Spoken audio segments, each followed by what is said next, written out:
Ladies and gents, boys and girls, got a good episode this week. We kind of get straight into it, but I got Phil Dollman from the Exeter Chiefs, ex-Newport Gwent Dragons Welsh lad, who's forged a career in England, Premiership winner, been there sort of 10, 12 years now, bit of a club legend. Was in uni with him back in the day. That's how old I am. So fair play to him. One of those unsung heroes, I think, in Exeter, and could see what he's been up to in lockdown, and a bit of a story on Exeter and their journey over the last 10 years. I hope you enjoy. How are you doing, pal? Yeah, not too bad, mate. Not too bad. Long time. I know, mate. It's been a while. I was speaking. When did I see Ben last? We were talking about you. Oh, it must have been last. Did I see him before Christmas or just after Christmas? He'd just done your testimonial, the boxing. Oh yeah. Christ, yeah. He went hard at that, dear me. Well, mate, so me and him had a couple of sparring sessions, and I hadn't sparred in about, I don't know, a year, whatever. I tore my bicep off both arms and stuff, just boxing, so I'd kind of given it up. Bloody hell. And he was like, "Come down, we'll do it a bit now." And I was like, "Yeah, right, no worries, we'll do it a little bit." I've never sparred him before. He's quite a big boy, isn't he? Yeah, he's a big lad. Fuck, he hits quite hard. And like, I'm not terrible. Like, I'm right. But the second time, I'd had about 2 hours kip. I was fucked. I ended up doing 10 rounds. I was like, mate, I hope you fucking do well because I'm ready to spew. Mate, he did really well, to be fair to him. He was really unlucky. He fought, who was he fighting? He fought a real big lad, I think.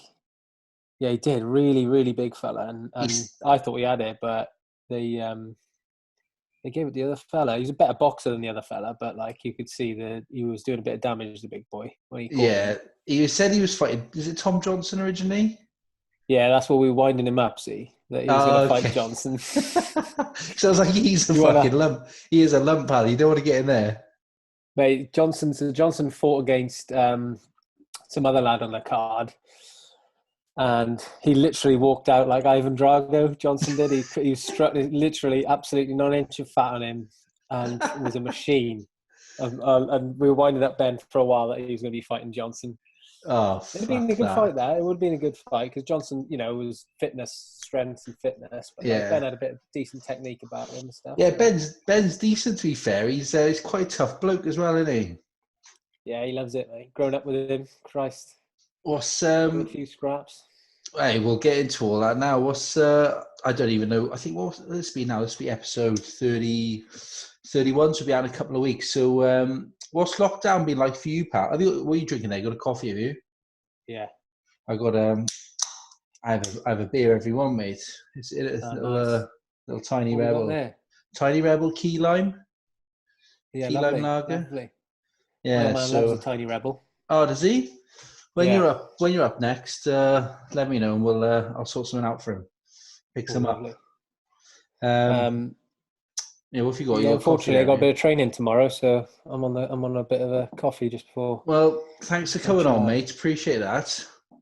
Cheers, mate. Mate. Normally we're doing face to face. You can have a beer and have a old chat. It's a good laugh. Like, what's lockdown been like then for you, pal? Obviously, you said you're training tomorrow. How's that all going? Well, yeah, still early stages. I mean, we've kind of the last week and a half, they've eased us back in. They're allowed to ease us back in anyway. Yeah. But up until that point, it's been, homeschooling, getting in the garden, doing some bits in the garden, and then trying to do some individual training as well. So it's it's been tough balance. Complete out of the ordinary. Having both girls at home, teaching that, trying to teach them a few lessons, trying to keep them kind of educated. Yeah. To be fair, we've been very lucky with this school. They're like, everything's online. It's all kind of teacher led. They get, they're all on the Microsoft team. So that's been absolutely fantastic for them. Yeah. But, we quickly kind of settled into a nice little routine, and first days of lockdown, big walk as a family every day, take the dog out, luckily the weather was good so we could enjoy it. And, we've been affected, but we're still very lucky that we got a bit of space. We got some stuff to do. There's plenty of stuff for me to be doing in terms of like career development or training, or just kind of linking up with people. So that's been kind of led the lockdown for me. Are you ready to send the kids back to school now, though, or are you happy to keep them for a bit longer? Well, I've got to be careful. I'm not sure if they're still awake, but yeah, I reckon. Well, what I would say is you can't substitute the education again from their teachers. I think That's the they do a excuse. fantastic job, mate. Yeah, that's the excuse that I'm going to go with. I think 10 weeks now, or whatever it's been, and I think I'm ready just to go on, go and see your friends again, go and say hello. Don't climb on them. But It's that's good. in Wales, isn't it? It's Yeah, open to all now, isn't it? we're still a couple of weeks behind, I think. So I think they're making an announcement Monday for us. So what's it now, 16th of June. So yeah, I think from next week onwards, I think it'll start opening up a bit more. They're on about schools back end of June, July for like 1 or 2 days a week leading up to the end of term and stuff. So that'll be kind of couple of year groups every day, is it? Or like different year groups every day? So yeah, okay. I mean, I don't think the kids will be in for more than 8 hours a week. So it'd be like half the class one morning, half the class the next morning, half the class and whatever. Mine's 7, so she's there's only I think there's only about 60 kids or 70 kids in the school maybe, because she lives in Bridgend. So it's interesting times. It's about time they go back, isn't it? Yeah, I know. There's only so many sort of kitchen parties and colouring ins, and I don't know about you, but I get every day. I get, Daddy, look at this. Yeah. And you're like, what are you doing? Yeah. You do fucking nothing. Like 20 times a day. You just got to act surprised and well done, pal. Yeah, like, mate. Yeah. Keep them ticking along, isn't it? Keep them ticking along. Interesting. We're just fighting the urge to give them the, they're always wanting the screens, always wanting the computers. Oh, yeah. Just trying to kind of keep them away from that. Luckily, the weather's been good, so you can kind of push them outside a little bit. Yeah. Are you in Exeter itself, or are you in the country a little bit? Yeah, about 15 minutes out of Exeter town centre. So, that's you don't have to go very far out of Exeter to get to the country. So we're about we're in a place called East Devon. So, just out east of Exeter, about 10-15 minutes from the coast. So we're very lucky. Nice. We can, there's some really nice places around here. A bit like kind of West Wales. There's a lot of similarities there. You got coast, you got nice kind of moorlands. It's nice little area. Plenty of dog walks. So it used to be our bogey team. See, so I'm from Plymouth originally, and I came up to you when I was 18 for uni, but I was shit at rugby then anyway, and I was even worse as a kid. So Plymouth, I like Albion and Exeter. Obviously, were in the championship at the time, so they were bogey teams like at that level, but also like under 16s and under 18s or 19s. They were classmates. They used to batter them, and Newton Abbott would batter everyone. It's like they had a whole catchment because people didn't travel south of Bristol really, and then apart from Plymouth, you didn't really have anything else in the whole of Devon who were any good. They used to fucking batter people left, right, and centre. Now, I remember the first year I came down and we were in the championship still with Plymouth. Yeah. And they gave us a hiding when we went down to Brickfields. Brickfields. I remember the pitch being frozen solid, like 122 was frozen solid. Yeah. The referee was just like, play on, and you're just like, oh, this shouldn't be played. And was Graham Dawes still playing? I don't know. He was playing till he was about 50, wasn't he? Yeah, he was. I don't think he was at Plymouth then. I think he might have been somewhere else. But Jack Yendall tells me a great story of that, where I think it was like he's playing for Devon County, starting at hooker, young up and coming hooker, turns up to the changing room, goes to walk on his number 2 spot, and there's someone's bag there. He's like, oh, what's going on here? Graham Dawes walks over, picks up his bag, says, oh, you're number 16 today, mate. I'm starting. Coach just kicks him out. Yeah, I'm going to start, mate. You're on the bench. That's class, 50, that is. 50 odd years of age. That's fucking class. I think you're not going to mess with him, are you? He's hard as nails. Yeah, exactly. Yeah, you do whatever you want, mate. Do whatever you want. Class, I love that. Talk to us a bit about your growing up then. So you're Caerphilly boy, were you? Yeah, Caerphilly. Yeah. What was that like growing up in Caerphilly? Was it the Irish Times? That's up in Caerphilly, isn't it? Yeah. Well, I've been out there a couple of times, so have you? It's not for this, but I've had some interesting experiences up there, pal. Yeah, mate, it's good. Well, nightlife, yeah. Best way to describe it is interesting. Yeah. It was really good actually. We had a good group of mates, like you say, kind of growing up playing rugby. You get those mates from the rugby team. Luckily, some good schoolmates as well.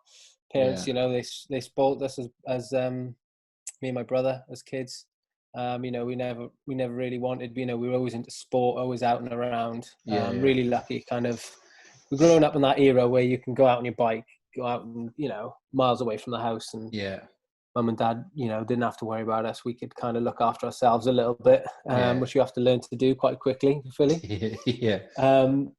But yeah, like you say, mate, I really enjoyed it. We still got most of my family living there now, so when we get the chance, we go back, and we all live quite close. Dad's in Newport, so it's not too far for us to kind of make sure we visit everyone. Yeah. It's changed a fair bit though. That Irish Times used to be something else. What did that used to be? I'm sure that used to be like a bargain, like a odds and sods shop. I'm sure that's what it was. But the Irish Times, I've only been in there once or twice. But it used to be the Checkmate was the nightclub, mate. God knows, mate. That was plastic patio chairs and tables and cans of Stella. Well, for a pound. Yeah. Oh yeah. Cheap as chips, real cheap and cheerful, and then you have to, you're making sure you had your wits about you on some nights. Yeah, I can imagine. I don't know if you've ever been out in Plymouth much, but there used to be, this is back, I must have been probably 16 then, which is probably why it's closed down now, but it used to be like a place called Millennium on Union Street, just a bit further down from the walkabout, and it was a 3-story, a bit like you'd have an Oceana now, or Prism, or whatever it's called now, like £10 all you can drink. You get a bottle at the beginning, you can choose lager, VK, whatever you want. Well, it wasn't VK, it was like WVF or some fake whatever.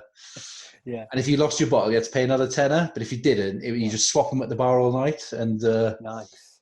That would be the equivalent for me of going out in like somewhere like Philly, where you just don't know what's going to happen at any particular point.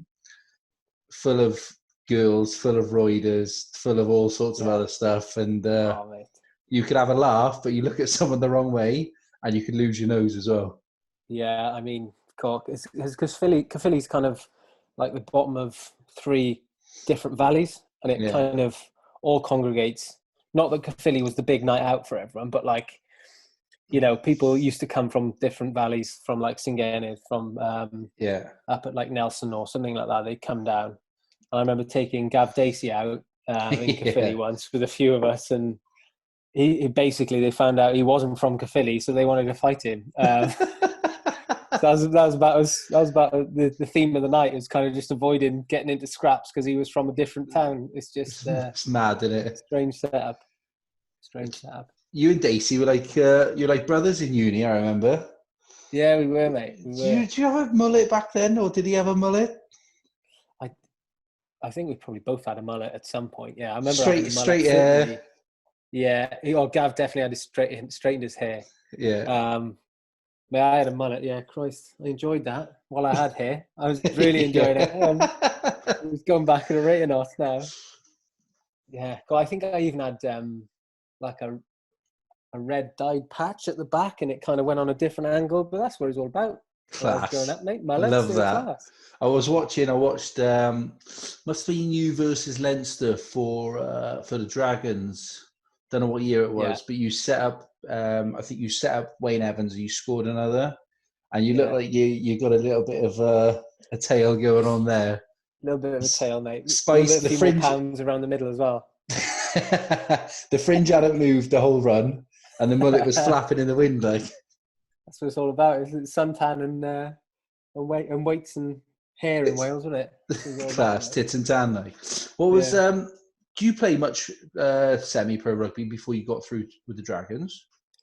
Yeah, I played. Obviously, played first team Uick. Yeah. Which was I played that. I think was my first year. Would it have been? And I think I stayed at Newport. I think I stayed playing for Newport like youth at my first store. Would that be right? And then stepped up into Uick. That was my first men's rugby. Yeah. I think it was my steg away, kind of wearing like where I think I was on the bench and I wore this shirt that by the time I pulled my shorts up, the shirt was still coming out the bottom of my shorts. Chris Davies shouting at me from the touchline. They the thick cookery ones as well. Oh, yeah, real thick, kind of hanging. Oh, horrible shirt. And then I got picked up basically from there. I think I would have been 19, 20 to go to Bedwas. So Steve Law picked me up. Obviously chucked me a little bit of cash, a little bit of pocket money. That kind of interested me as a student. I was like, this is good playing rugby and get a bit of money for it. Yeah. And then I think I would have been there. I think I did 2 years at Bedwas before I got picked up by the Dragons. And I kind of went as like a late addition to the academy.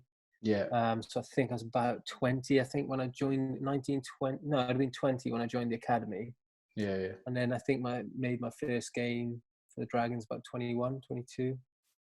So it's quite a late starter really in terms of rugby. Although I played it all the way through. I kind of did the university club rugby way really. How do you find that transition from going from, I suppose UIC, to be fair, was almost like an academy back then, training, they were training in the mornings, training the nights, but that semi-pro where you're Tuesday, Thursday night, how do you find that transition from going from that to full-time pro? I obviously, kind of, you're a bit young and naive, aren't you? And you just kind of get stuck into it and you do whatever you're told. It was tough. I remember really kind of getting hit quite hard in terms of injuries. Yeah. Because the workload, I just wasn't used to. I was living at home still with mum. I was a bit heavy for what I should have been, a bit overweight, and we would, that going from, even when I went into academy, we were training a bit more before going to university or before doing, other educational stuff. But it still wasn't full time. You still weren't going in and doing like 4 or 5K running sessions in the morning and weights, then another session. It was like a bit of weights here, a bit of skills here. Then you'd have a rest for the time. Then you maybe train with your club in the evening. So I picked that up straight away. And then that kind of, I think I just kind of shuddered to a halt quite early on. I remember getting to a stage where I could hardly run just from, my whole body wasn't really prepared. And in a way in which it could take on that much training. It hit me quite hard. Whereas, I think someone who was kind of in the academy system and built up their way up, there might have been a bit of a smoother transition for the body. But lifestyle and mental, I think I kind of, just really loved the fact that I was a full-time professional. I couldn't get enough of that. But still felt quite grounded. And, I was living at home. My mum, wasn't bloody rock star money. I was on pittance, but that just the kudos that goes with being a professional rugby player is quite cool, isn't it? Yeah, of course it is, right? I mean, I think UIC rugby thought they were rock stars on Wednesday nights at Risa. Exactly. Back in the day, let alone being a pro, so. Yeah. Definitely. Yeah. Do you find that having played men's rugby before you got into being picked up by the Dragons helped as well? Because nowadays you see people arguing about academies, they're too big, they get built rather than learn, and all the other stuff that comes with it.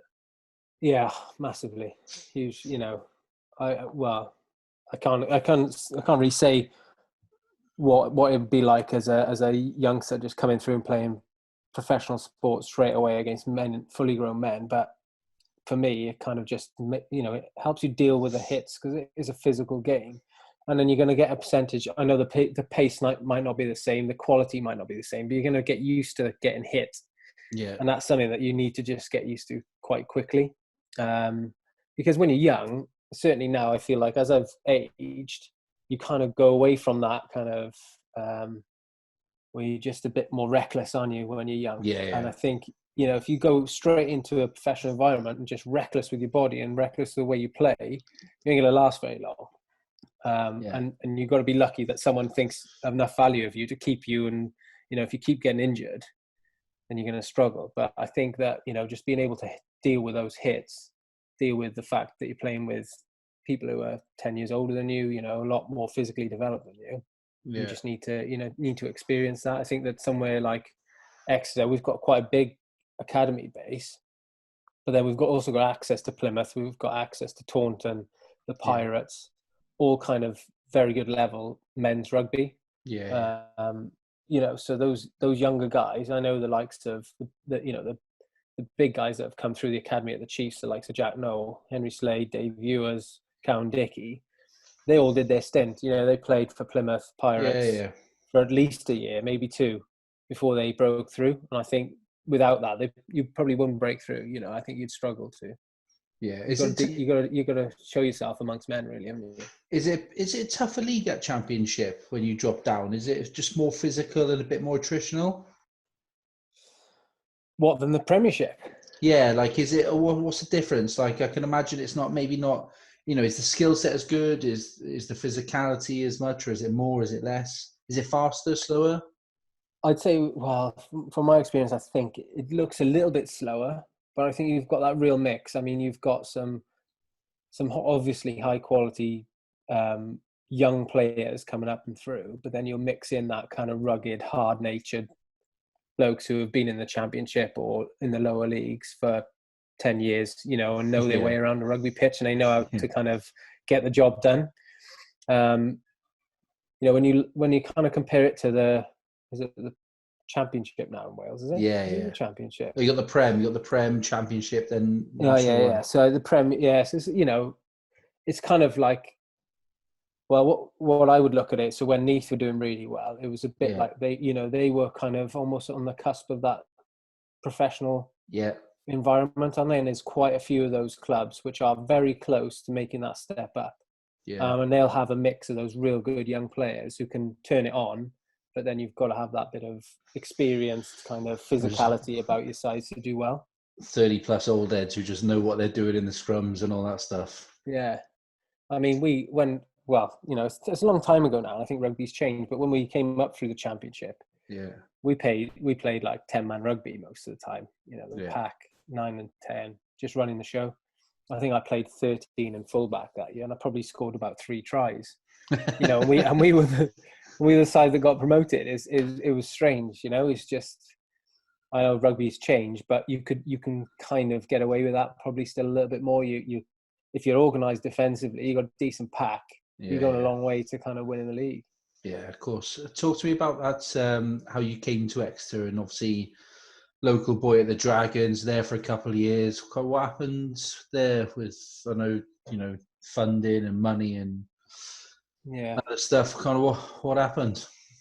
Well, I'm not sure about the whole financial situation, but it basically it was. I think I made a decent impression. I played in my final year. I think Kev Morgan was starting fullback, and I'd never played fullback really until that year. He got injured, and they kind of said to me, you know, do you fancy playing there? I picked it up quite quickly. I thought I did okay, you know, as a centre going to fullback. I think I ended up playing about 13, 14 games on the bounce, you know, all playing well. Got a bit of a contract offer from the club. It was about the same as what I was earning. And I'd already earned more than the contract offer was that year because of bonuses and stuff like that. And understandably, you know, you can't say I would have earned more again the year after, but I thought, you know, I'll be a bit cheeky or kind of hold out for another maybe $5,000 or something. Yeah. Makes a difference. Yeah, and it kind of just went back and forth, really. I think it was kind of from November till March time, it kind of dragged on. They weren't giving me an answer on kind of whether there was going to be a contract. And then I think it was around about March, I had an agent anyway. I think it was Joe Bierman recommended this guy. And he just kind of said, well, look, you know, it's getting a bit late on in the year. You need to kind of explore your options. So he went out and he said London Welsh and Exeter Chiefs were keen, you know, in the Championship. So for me, it was a bit worrying because it was, you know, perceived as a step backwards because it is into the Championship. London Welsh obviously got the ties, it being a Welsh club. And, you know, there's a few guys I think I would have known there at the time. And Exeter, I didn't really know anything about, so it was kind of a bit of a shot in the dark. But I think it was about March time I came down and met Rob Baxter. Was he new there then? He had just taken over. I was the first player's film that landed on his desk. So I was the first person he saw, and I think I was the first signing he ever made. So I met him in March, April, I think. And like he just showed me around Sandy Park. You know, there's nothing special about it. It was just a bit of a coffee and a chat, you know. Yeah. And I think I signed there and then. I'm pretty sure. Because, you know, I came down to Stanley Park and it was just like, even the environment there then just felt so much better, so much more professional. Yeah. Felt like something that was actually going to be reaching for something, not just like settling for where they were. You know, and I can't say a bad word about the Dragons because that is my, you know, my home region, and I love playing for them. But, you know, certainly the feeling of the rugby club, it wasn't quite as progressive as the feeling of Exeter. And you know, that was that first taster session. I just came down, met Rob. He explained what he sees around the club and how they were going to progress through the leagues.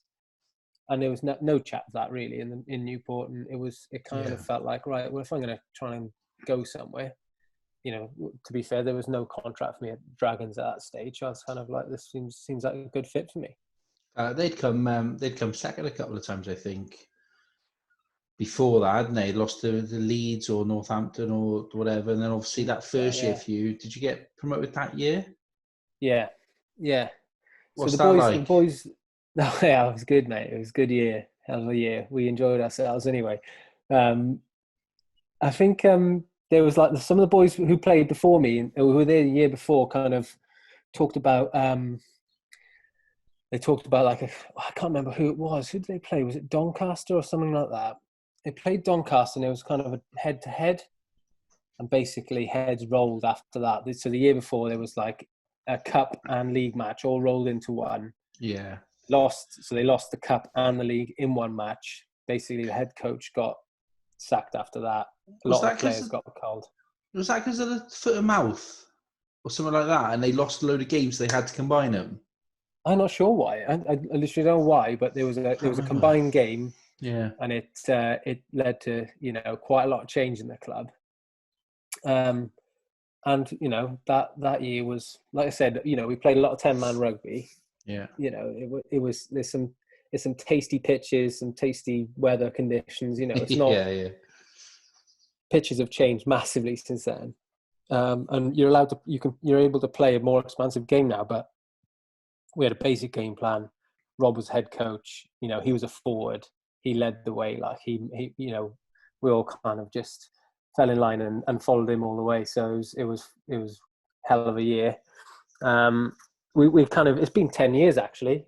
We had a 10-year kind of Zoom chat the other week, and they keep asking me about, you know, what do you remember from the games there? And I'm just like, I don't actually remember too many of the games. I just remember the nights out after. They were class. Yeah, I've heard. I obviously know a couple of people. I've heard good things about Exeter's social side. Work hard but play hard as well.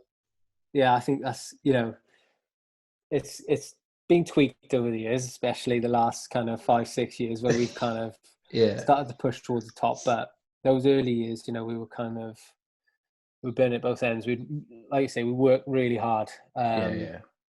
S&C guys, all Marines, you know, and they just kind of they set the tone. Yeah. Rob's, you know, proper farming stock, you know, from Exeter. He wants you to work hard for the club, that traditional feel. Make sure you're doing it for the club and each other. So when we're training, we've always worked hard. We've always put that extra bits in. Yeah. But then, you know, those bus trips back. I remember Nottingham away. Oh, literally, is, you know, by the first stop on first services stop, there's boys spewing out the side of the bus. So it's class. I heard you guys would like fly or whatever, but no matter where you were, it was always a bus back. Always a bus back. Yeah, it's immense. That's changed in recent years. I think they're kind of the Newcastle bus back was just a bit of a slog. I think they kind of went, right. We can't be busing back from Newcastle anymore. We got to fly back from there. But like, you know, Sale, Northampton, Leicester, there's some cracking trips. You know, you go out there, and especially put in a good performance, maybe you come away with a victory. Yeah, it's just like, right, let's enjoy each other's company on the way back, and we do. Like, was that roll? You know, in the early days, the coaches might have joined in with us at the back, but you know, they got to kind of stick to the front now a little bit more. Is it a roll out of there and into time and place? Is it time and peace or time and place? Time piece, yeah. I mean, again, in the early days, where kind of people didn't really notice us and didn't know, you know, who we were, and they get the bus driver drop you right outside. But I think these days we kind of drove up to a timepiece in the sign-written Exeter Chiefs bus and made a fool of ourselves falling off it. I think some people have a bit to say about it, really. Everyone's got their phones. I went there last year. Was it last year? Year before? With Cuth and a couple of other boys, and it was wall to wall. To be fair, couldn't move. Heaving in there. It's class. Interesting night. What's the difference like back then? Obviously, getting promoted, championship level, getting into that Premiership. What was that first season like? Because obviously you survived, and obviously I haven't looked back since. What adjustments has the club made, or has Rob made, you guys made, in order for you to go from almost winning the championship for 2-3 years in a row to being comfortable in the Premiership, but then also taking levels to get to the top? Yeah, I've been asked this quite a few times. I think it's kind of just small little increments. It's just like in every little bit. To be fair to the coaches, they work hard. They're the first in, they're the last out. They work really hard. They watch a lot of rugby. They watch the best teams around the world. They see what they're doing, and then they try and implement little bits of that and kind of just change our overall game plan slightly, just improve it 1-2%. Yeah. I think you see that probably you've seen that over the last 10 years in the Premiership. But I think the biggest change we ever saw was when we went from the Championship to the Premiership. And I think that it was the fact that the pressure was on. We'd finished second a few times at the Championship. We had to get promoted. Even if we didn't get promoted, they would still be pushing for it the year after. But the biggest change went from that, the expectation being on us, to being the underdogs, complete underdogs. Yeah. And everyone writing this off. And it was kind of like, well, look, lads, everyone's writing you off. So why not go out there and play some free flowing running rugby and enjoy yourselves and see what happens? I think, Ali Heifer probably had a big input, really, in comparison to the first year. He probably had a bigger input in that second year in terms of how he wants us to play, because he was our attack coach. Yeah. And we literally ran everything from the 22. Because teams traditionally kicked off long to you, everyone kicked it back, and there was always space. And all we concentrated on was keeping the ball well, and we'd run teams ragged. Problem is with that is, there's a lot of sides there who had a lot more quality than us, and we could run them ragged for 60 minutes, but then they could just push through that, and then they'd romp us for the last 20. So you had like teams like Northampton, you could try and run them off the pitch, but then as soon as you make a couple of mistakes, they just have a scrum, they had a penalty, line out, and they had like Majati in the front row, they had Tonga Weir, Dylan Hartley, and they literally just like mauled us, scrummed us off the pitch. Yeah. So then that came into, so then as you kind of progress through, just add in little bits of quality to the squad as well. So like, the likes of probably Dean Mum in those early years, when he came along, that was a bit of a switch, because we'd added a few guys here and there, and the squad got better, but it was mainly based around the side that came from the Championship. Yeah. And we shown that we were good enough to stay in the league, and we shown we were Premiership players. But then you kind of add a little bit of experience, a little bit of quality, like Dean Mum. Who else? Then you got those young academy lads coming through. They really picked it up and ran with it. And then more recently, like some Nick White. And then we're attracting those top players, Matt Kovacic, those kinds of guys that start to think, oh, actually, Exeter are actually a serious squad, and they're starting to push for things. Yeah. So you add on to like the fact that the coaches are adding those little 1%ers every year on year for 10 years, and then we've it just equals a decent squad. Obviously, the budget got a bit bigger, and they can spend a bit more as well. It seems the culture is a massive thing down there as well. Just from speaking to, obviously I know a couple of people down there. I know one or two behind the scenes as well. It seems the culture down there is brilliant, and it's just a fun place and a good place to be around. All the wags are always together, and boys all get on. Yeah, they do, mate. They do. I think it's kind of, geographically that helps, because it's not a massive place, Exeter. Yeah. So everyone lives in and around it. It's not, you haven't got to go far to go and have a barbecue around someone's house for them to pop over for a coffee when you're allowed to do it. But like, you got like Cuthy, who lives in town centre. Yeah. There's probably about 5 or 6 of those boys all living in the same kind of area. And they, they spend loads of time. He's having a barbecue every day, mate. Him with Dave every Ewers. day. Every I day, know. mate. I look on his Instagram and I see Sarah. Obviously, they just had the baby. Every day she's got a different barbecue for dinner. I'm like, you are I living the know, mate. life, pal. They're living the dream in there. They're living the dream in there. And like, where I live here, there was 3 of us living in the, well, it's currently about 4 of us live in the village. Yeah. There was 5, 6 of us living in the village. So it's kind of like, no one's too far away.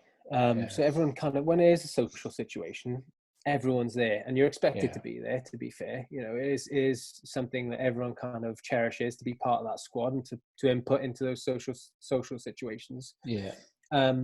But we are helped because is a small town, really. It's not like Cardiff, where people are spread out, or Plymouth even. Plymouth is huge in comparison. So we're lucky in that sense. I think there's a few socials that have gone on, and boys really take that on board. And I think like every start of every season, there's a big social. People go at it, and we get to know each other that way. I think that counts for a lot, to be fair. What was I going to say then? Talk to me about premise. Say what you want about Saracens. You haven't got to go into it, or you can say kind of whatever you want, really. Obviously, losing to them, you beat Wasps, losing to Saracens again. You mentioned budgets just now, and they've kind of got bigger. And I know some of the guys down there, so I'm not going to slag them or whatever. But what's your overall sort of feeling around the journey that you've been on with Exeter and the club itself in terms of those Premiership finals and European knockouts and stuff? Yeah, I think it's a tough one, isn't it? Because at the end of the day, you're going to get out against another 15 lads, another 23 lads, and you're just trying to beat them on the day, really. I think that you can't fault the players. You can't question the players. I just think it's disappointing that to go back now and see that maybe it has affected it in some way, and it might, not in the fact that it's affected us because we've lost them, and we can't change anything about that. It's almost kind of tainted that for those boys who've won it as well. I think that they, I don't know how the Saracens players feel, but they might feel that they, it's not quite as polished as they want it to be. They're winning those titles. I know that when we won against Wasps in 2017, I think you can't beat that feeling. Yeah. And to feel like as a player, those boys, I don't know, maybe they feel like they fully deserve them. But so they've done nothing wrong. If that, as players, they've done nothing wrong, have they? If you're offered a contract, you're going to take it. You're not going to say no. Yeah, I mean, it's not for a rugby player to kind of, I don't know, maybe it is, but it's not. I don't think, for me, I'm going to question how Exeter want me to, how my contract needs to be and the ins and outs of that. That's not my position. They offer me a contract. I'm happy with the contract. I'm going to sign it. Yeah. I think that it's probably just that kind of administrative level. They shouldn't been doing it, and maybe it's just a loophole that they thought was okay to use. And it's just a bit disappointing that it's kind of put a bit of a cloud over the last 4 or 5 years, and no, we happen to be part of that. But I've certainly got nothing against the Saracens players, the club. They I know a few of them from playing against them over the years. They're good lads, and a lot of them are bloody good rugby players. So they deserve to enjoy those wins. Yeah, of course. What was that? Obviously, after losing the final the year before, what was that final against Wasps like then to win that one? Did you score in that one as well? Yeah, I did. Yeah, you started and scored in that, didn't you? Yeah. Yeah, I'll never forget that. Never forget. It was absolute madness. I did my knee as well, so I kind of got. That's why I got called up to the Wales squad, and then bloody smashed my knee in. Yeah, madness. That was mad. I mean, you think back to the year before, and again, it's like these bigger games. I tend to kind of really forget all the in between bits, and until you start talking about it with other people or watching a little bit of footage, you just don't remember it because it's just like there's so many big things going on that they really stick in your mind. So the year before, I remember turning up at the stadium at Twickenham in the Chiefs bus, and there must have been 20,000 people just like waiting for the bus to turn up, and they were just banging the bus and like chanting the Tom Hawk chop. And I was just like, wow, I'm ready to I'm ready to play now. Like, this is 3 hours before kickoff. Yeah. I was like, God, let me get me out on the pitch. Like, and then, you know, kind of a little bit in awe of the whole scenario. Whereas a lot of those boys, you know, we played Saracens that year. They'd been there a few times, you know, they'd played for England. They'd been to Twickenham. They knew that atmosphere. Yeah. I think probably most of our squad or half of our squad hadn't done that. Yeah. And that hit us hard in that first year. But the second year, we kind of felt a little bit more prepared about it.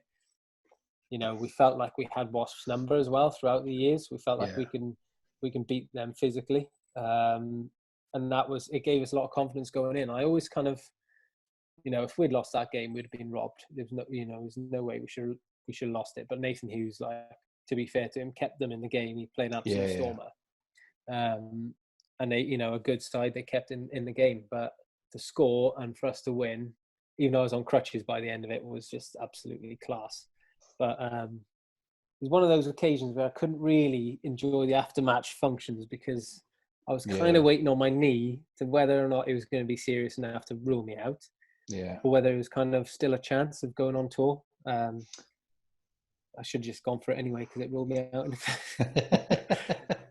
Do you get frustrated on that on the Wales side of things? Then obviously you've had the frustration of not staying at the Dragons for whatever reason that is. You've made a career in England, arguably a better league in the English top league. Is it the Aviva or Gallagher Premier? Well, I can't remember what it's called now.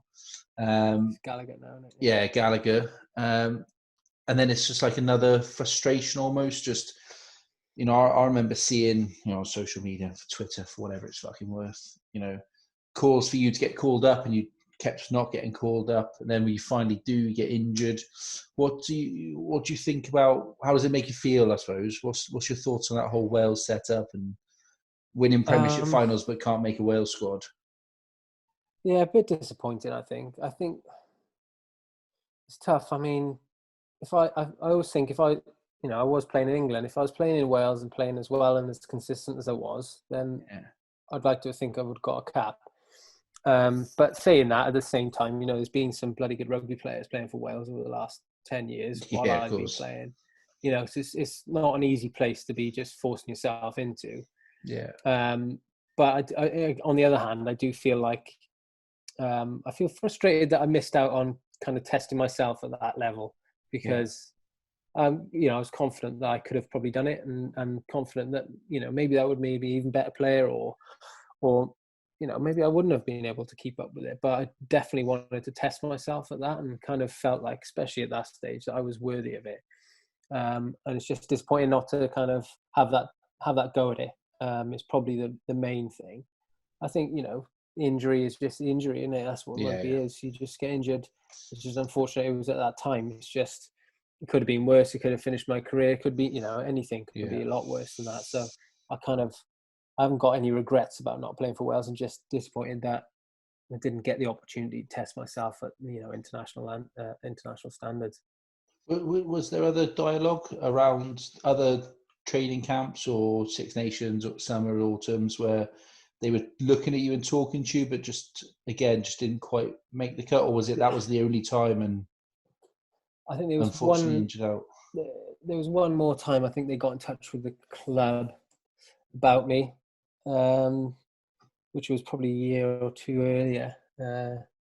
But, you know, I just think maybe I wasn't playing the right quality of rugby at the right times. You just need to, I think that's what you see a lot in, you know, good quality international rugby players is they build up their performances at the right time.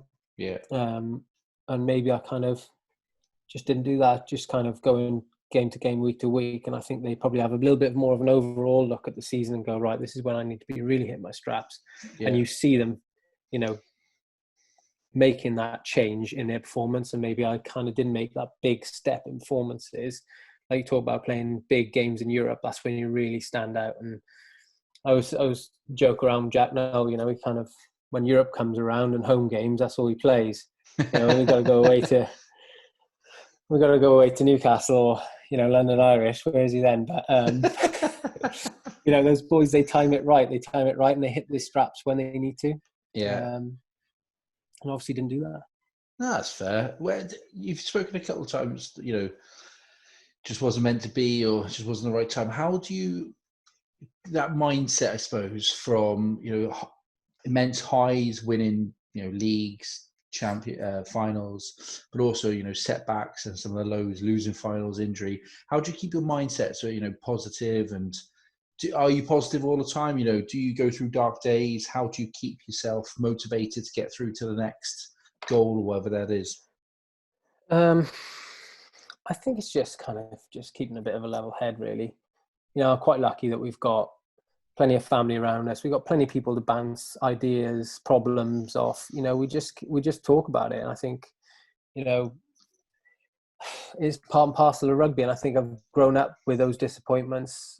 As a younger rugby player coming through, I never really had it my own way. I could kind of feel like I had a bit of a tough route to kind of being a professional rugby player. So yeah, I never had it my way, and I'm kind of used to that. So probably a little bit of a pessimist when it comes to that. I can kind of deal with those a little bit better than maybe others.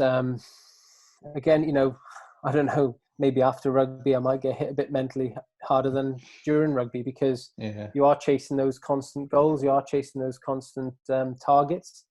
I think one thing for us is that's one season finishes and it's all about the next season and chasing that next improvement, chasing the next championship or the next title or the next big win. I think, you kind of, that's the way I've dealt with it, is you just break it down, right onto the next thing, moving on to the next problem, overcome that. I think we're quite good as a club at doing that, but I think kind of keeping that level head, not getting too far ahead of myself, helps me massively, because, it can quite easily happen for professional athletes, really.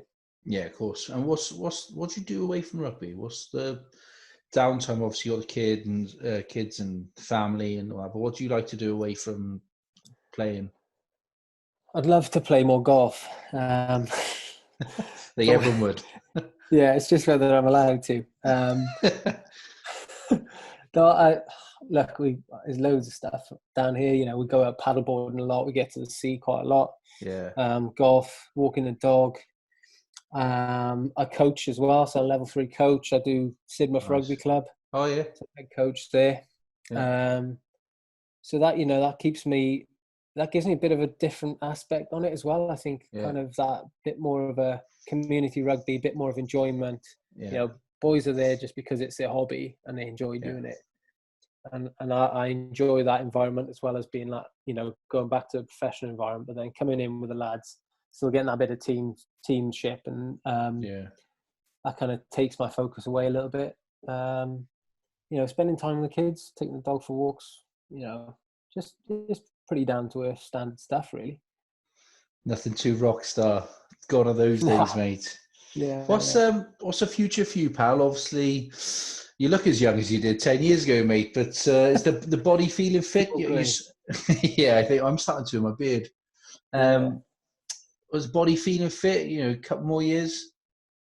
Yeah, I think. Well, to be fair, I'm on a short-term contract, I think, with Chiefs at the moment. It's all up in the air, but I'm not sure I'm going to be at Chiefs next year. So that's kind of, professionally, I think I'm probably done with rugby, but I'm still going to stay in coaching. I really enjoy that side of it. Yeah. I'm just, I'm pursuing other things now. I'm kind of looking into the corporate world, what opportunities there are. Yeah. Obviously, with lockdown happening, it's not huge amounts of opportunities, but luckily enough, over the last 10 years, I've built up a decent amount of contacts down in Southwest. So, as a family, we want to stay down here, want to kind of settle here and get stuck into a new career.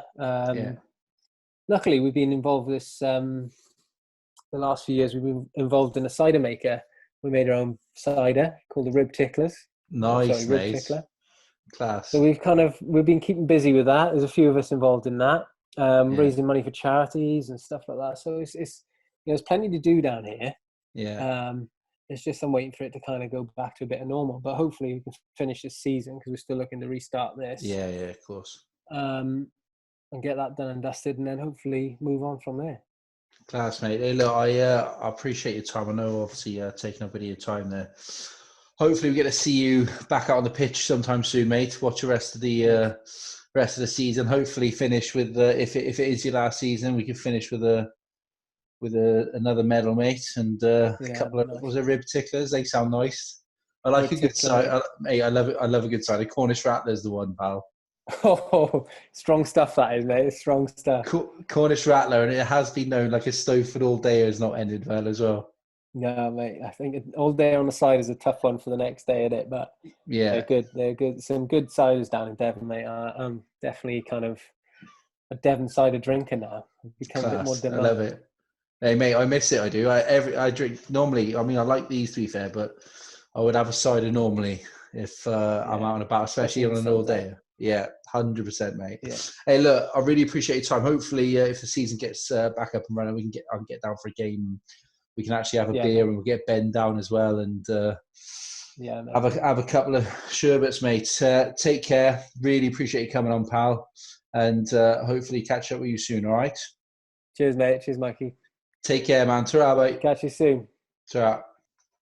And that was Catflap chat with Phil Dollman, Exeter Chiefs stalwart now. 10, 12 years there. Fair play to him. Good season, good spirits, and hopefully we can catch up for a beer soon. Big thanks to everyone who downloads, subscribes, listens, rates, reviews. Thank you so much. Feel free to catch us on Instagram at Catflap Chats and on Twitter. And big thanks to Tiny Rebel Brewery, who supply the beers every episode. And big thanks to Blooms Eats. Check her out on Instagram. Healthy treats, vegan treats, meals, just an all-round bit of a ledge. So definitely check her out as well. Over and out.